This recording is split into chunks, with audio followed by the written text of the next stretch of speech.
Hello and welcome everyone. हम अपनी history की सीरीज़ को कंटिन्यू करते हैं। यह हमारी 28वीं वीडियो है और वीडियो एंड तक बने रही क्योंकि यह वीडियो आपको बहुत इंपॉर्टेंट होने वाली है। चलिए स्टार्ट करते हैं। फेबियन आंदोलन का प्रस्तावक कौन था? तो यह थे एनी बेसेंट। और फेबियन आंदोलन कब हुआ था? तो यह हुआ था 1888 में। सिख गुरुद्वारा अधिनियम कब पारित हुआ था? तो यह हुआ था 1925 ईस्वी में। प्रीसेप्ट्स ऑफ जीसस की रचना किसने की थी? तो यह की थी राजा राममोहन राय ने। राजा राममोहन राय की फारसी पुस्तक कौन थी जिसका प्रकाशन 1822 ईस्वी में हुआ था? तो यह थी तुबहतुल मुवाहिदीन। राजा राममोहन राय को युगदूत किसने कहा था? तो यह कहा था सुभाष चंद्र बोस ने। अच्छा, तो हम यह भी जान लें कि राजा राममोहन राय को राजा की उपाधि किसने दी थी? तो यह दी थी मुगल शासक अकबर द्वितीय ने उन्हें राजा की उपाधि दी। नेक्स्ट है, शुद्धि आंदोलन किसने चलाया था? तो यह चलाया था स्वामी दयानंद सरस्वती ने। शुद्धि आंदोलन क्या था? तो यह था कि जो लोग धर्म परिवर्तन कर चुके हैं उन्हें पुनः हिंदू धर्म में शामिल करने के लिए यह आंदोलन चलाया गया था। सेंट्रल हिंदू कॉलेज की स्थापना किसने की थी? तो यह की थी डॉक्टर एनी बेसेंट ने और इसकी स्थापना की गई थी 1898 में, जो कि वाराणसी में है। ईस्ट इंडिया दैनिक समाचार पत्र का संपादन किसने किया था? तो यह किया था डेरोजियो ने। भारत भारतीयों के लिए है, यह कथन किसका है? तो यह है स्वामी दयानंद सरस्वती का। अहमदिया आंदोलन किसके द्वारा चलाया गया था? यह चलाया गया था मिर्जा गुलाम अहमद द्वारा।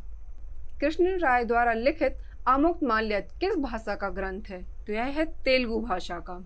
औरंगजेब के विरुद्ध विद्रोह करने वाले सतनामियों का मुख्य केंद्र क्या था? तो इनका मुख्य केंद्र था नारनील और मेवाड़। श्रवण बेलागोला में गोमतेश्वर की विशाल प्रतिमा किसने स्थापित की थी? तो यह की थी चामुंड राय ने। और श्रवण बेलागोला कहाँ स्थित है? तो यह है भारत के कर्नाटक राज्य के हासन जिले में। किस उत्तरवर्ती मुगल बादशाह का उपनाम शाह बेखबर था? तो यह था बहादुर शाह प्रथम का। देवबंद आंदोलन कहाँ से प्रारंभ हुआ? यह हुआ था सहारनपुर, जो कि यूपी में है। ब्रह्म समाज का प्रतिज्ञा पत्र किसने तैयार किया था? तो यह किया था देवेंद्रनाथ ठाकुर ने। तरुण स्त्री सभा की स्थापना कहाँ की गई थी? यह की गई थी कोलकाता में। स्वामी विवेकानंद ने विश्व धर्म सम्मेलन को कहाँ संबोधित किया था? 1893 ईस्वी में शिकागो में। दलित वर्ग मिशन समाज की स्थापना किसने की थी? तो यह की थी वीआर सिंधे ने। और यह कहाँ की थी? तो यह की थी मुंबई में 1906 ईस्वी में। बहुजन समाज की स्थापना किसने की थी? तो यह की थी मुकुंदराव पाटिल ने। अच्छा, और यह भी इम्पोर्टेंट है कि बहुजन समाज की वर्तमान में अध्यक्ष कौन है? तो बताइए आप लोग कौन है? ये है मायावती। 1855 ईस्वी में संथालों ने किस अंग्रेज कमांडर को हराया था? इन्होंने हराया था मेजर बरो को। हो विद्रोह कब हुआ? यह हुआ था 1820 से 21 ईस्वी के दौरान। छोटा नागपुर कास्ट अधिनियम 1908 ईस्वी में किस पर रोक लगाई गई थी? इसमें लगाई गई थी बैठ बेगारी पर। मानव बलि प्रथा का निषेध करने के कारण अंग्रेजों के विरुद्ध किसने आंदोलन खड़ा किया? तो यह किया था खोंड जनजाति ने। महाराष्ट्र में रामोसी कृषक जत्था की स्थापना किसने की थी? यह की थी वासुदेव बलवंत फड़के ने।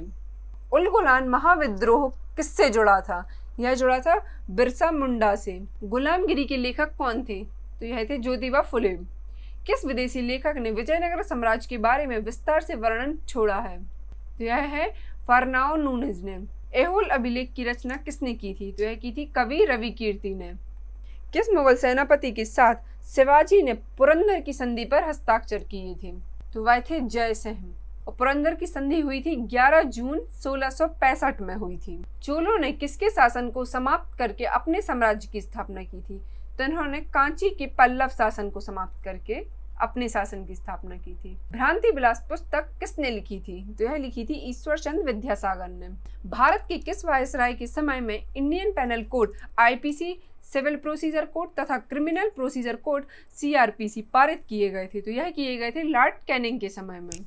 याज्ञवल्क्य और गार्गी का सम्मान कहाँ मिलता है? तो यह मिलता है बृहदारण्यक उपनिषद में। किसने यह माना कि आर्यों का मूल स्थान अंटार्कटिक प्रदेश था? तो यह माना था बाल गंगाधर तिलक ने। मोहनजोदड़ो से प्राप्त पशुपति की मोहर पर हाथी, गेंडा, बाघ और अश्व और बैल में से कौन अंकित नहीं है? तो इसमें अश्व अंकित नहीं है। 1585 में अकबर ने अपनी राजधानी कहाँ स्थानांतरित की थी? तो इन्होंने लाहौर में स्थानांतरित की थी। चित्तौड़ का नामकरण खिजराबाद किसने किया? तो यह किया था अलाउद्दीन खिलजी ने। अच्छा, और ये क्यों किया? 1303 ईस्वी में चित्तौड़ पर खिलजी ने आक्रमण किया तथा चित्तौड़ के राजा और खिलजी के मध्य युद्ध हुआ, जो कि चित्तौड़ के राजा ने बड़ी वीरता से 7 महीने तक युद्ध किया। उसके पश्चात उनकी हार हुई और तब अलाउद्दीन खिलजी ने उस पर अपना शासन कर लिया। अपने पुत्र खिज्र खां को वहां का शासक बनाया। उसी के नाम के चलते चित्तौड़ का नाम खिजराबाद रखा गया था। किस नगर को कुब्बतुल इस्लाम का नाम दिया गया था? तो यह दिया गया था देवगिरी को। प्राचीन तक्षशिला किन नदियों के बीच स्थित था? यह था सिंधु तथा झेलम नदी के बीच। भारत के इतिहास के संबंध में अब्दुल हमीद लाहौरी कौन थे? तो यह थे शाहजहां के दरबार में एक राजकीय इतिहासकार। दिल्ली की राजगद्दी पर अफगान शासकों के शासन का सही क्रम क्या है? तो सबसे पहले है बहलोल खान, उसके बाद लोदी, फिर सिकंदर लोदी, उसके पश्चात इब्राहिम लोदी। दिल्ली सल्तनत के तुगलक राजवंश के किस शासक के शासन काल में तुर्क आक्रांतो तैमूर लंग ने भारत पर आक्रमण किया था? तो यह किया था नसरुद्दीन महमूद तुगलक के शासन काल में।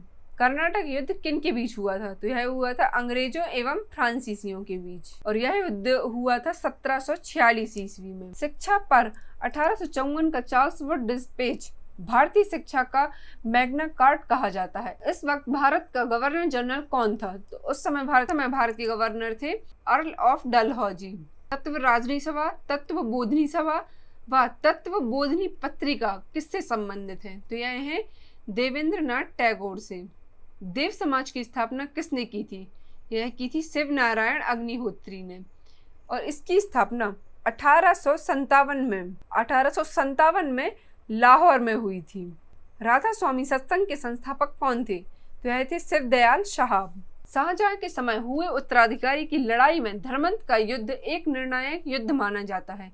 यह युद्ध किन के बीच लड़ा गया था? तो यह लड़ा गया था दारा शिकोह और औरंगजेब के बीच। सुल्तान कुतुबुद्दीन ऐबक की मृत्यु कैसे हुई थी? तो यह हुई थी चौगान खेलते समय घोड़े से गिरने से। चौगान क्या है? जिसे हम पोलो कहते हैं, उसे पहले चौगान कहा जाता था। फुतहात ए अलामगिरी जो इस्लामी कानून की संहिता है के लेखक कौन थे? तो इसके लेखक हैं ईश्वर दास। यह किस इतिहासकार की टिप्पणी है कि दीन ए इलाही अकबर की मूर्खता का प्रतीक था, ना कि उसकी बुद्धिमत्ता का? तो यह वाक्य था विंसेंट ए स्मिथ का। प्रथम आंग्ल मराठा युद्ध का अंत किस संधि से हुआ था? तो यह हुआ था सालाबाई की संधि। और प्रथम आंग्ल मराठा युद्ध कब लड़ा गया था? तो यह लड़ा गया था 1775 ईस्वी में। ऋग्वैदिक समाज में गोप्ता शब्द का प्रयोग किस लिए होता है? तो यह होता था राजा के लिए। डंडा फौज का गठन किसने किया था? यह किया था पंजाब में चमनदीप ने। मोहनजोदड़ो से प्राप्त एक नृत्य रथ नर्तकी की नग्न प्रतिमा उनकी मूर्ति कला का सर्वश्रेष्ठ नमूना है। यह किस धातु मिश्र धातु से बनी है? तो यह बनी है कांस्य धातु से। बौद्ध धर्म मूलतः अनीश्वरवादी है। बौद्ध धर्म के त्रिरत्न कौन कौन से हैं? तो यह है बुद्ध, धम्म और संघ। चंद्रगुप्त मौर्य चाणक्य की सहायता से मगध के राज सिंहासन पर बैठा और मौर्य समाज की स्थापना की। उसने किस नंद शासक को पराजित कर ऐसी उपलब्धि हासिल की थी? तो वह थे धनानंद। सुभाष चंद्र बोस ने अंडमान व निकोबार द्वीपों के नाम क्या रखे थे? तो इन्होंने रखे थे शहीद द्वीप और स्वराज द्वीप। राष्ट्रवादी अहरार आंदोलन किसने प्रारंभ किया? यह किया था रामस्वामी नायरकर ने। निरंकारी आंदोलन की शुरुआत किसने की थी? तो यह की थी दयाल दास ने। भगत सिंह को फांसी की सजा सुनाने वाला न्यायाधीश कौन था? तो वो थे जीसी हिल्टन। मैं एक क्रांतिकारी के रूप में कार्य करता हूँ, यह कथन किसका था? तो यह था जवाहरलाल नेहरू का। महात्मा गांधी को सर्वप्रथम महात्मा किसने कहा था? तो यह कहा था रविंद्रनाथ टैगोर ने। तो यह कहा था उन्होंने 12 अप्रैल 1919 को। राष्ट्रीय युवा दिवस किससे संबंधित है? तो यह है स्वामी विवेकानंद से। बिना ताज का बादशाह किसे कहा जाता है? तो यह कहा जाता है सुरेंद्रनाथ बनर्जी को। आर्य महिला सभा की स्थापना किसने की थी? यह की थी पंडिता रामाबाई ने। याद रखिए, ये आर्य महिला सभा की स्थापना की गई थी 30 नवंबर 1882 ईस्वी में। 15 अगस्त 1947 ईस्वी को भारत ने अपनी आज़ादी का पहला जश्न कहाँ मनाया था? तो यह मनाया था कोलकाता में। इंडिया फॉर इंडियन नामक पुस्तक किसने लिखी थी? तो यह लिखी थी चित्तरंजन दास ने। इंडियन लिबरल फेडरेशन की स्थापना किसने की थी? तय की थी SN बनर्जी ने। दक्षिण अफ्रीका में महात्मा गांधी द्वारा प्रकाशित पत्रिका का नाम क्या था? तो उस पत्रिका का नाम था इंडियन ओपिनियन। इस पत्रिका का पहला प्रकाशन हुआ था 1904 ईस्वी में और इस पत्रिका के पहले संपादक मनसुख लाल नजर थे। 1947 ईस्वी के भारतीय राष्ट्रीय कांग्रेस के दिल्ली अधिवेशन की अध्यक्षता किसने की थी? तय की थी डॉक्टर राजेंद्र प्रसाद ने। 1931 ईस्वी के कराची अधिवेशन में कांग्रेस की अध्यक्षता किसने की थी? तय की थी सरदार वल्लभ भाई पटेल ने। महात्मा गांधी की मृत्यु पर किसने कहा था कि हमारे जीवन से प्रकाश चला गया? यह कहा था जवाहरलाल नेहरू ने। फिनिक्स फॉर्म की स्थापना किसने की थी महात्मा गांधी ने। फिनिक्स फॉर्म क्या है? फिनिक्स फॉर्म एक आश्रम है जो कि दक्षिण अफ्रीका में स्थित है। इसकी स्थापना की गई थी 1904 ईस्वी। 1946 ईस्वी में बनी अंतिम सरकार में राजेंद्र प्रसाद के पास कौन सा विभाग था?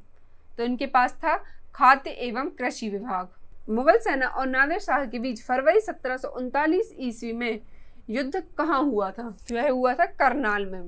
कांची का कैलाशनाथ मंदिर जिसके द्वारा स्थापित की दरबार शैली का उद्भव होता है, यह किसके द्वारा बनवाया गया था?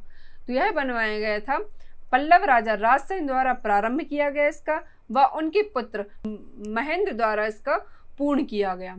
औषधि के महान विशेषज्ञ चरक किसकी राज्यसभा में थे?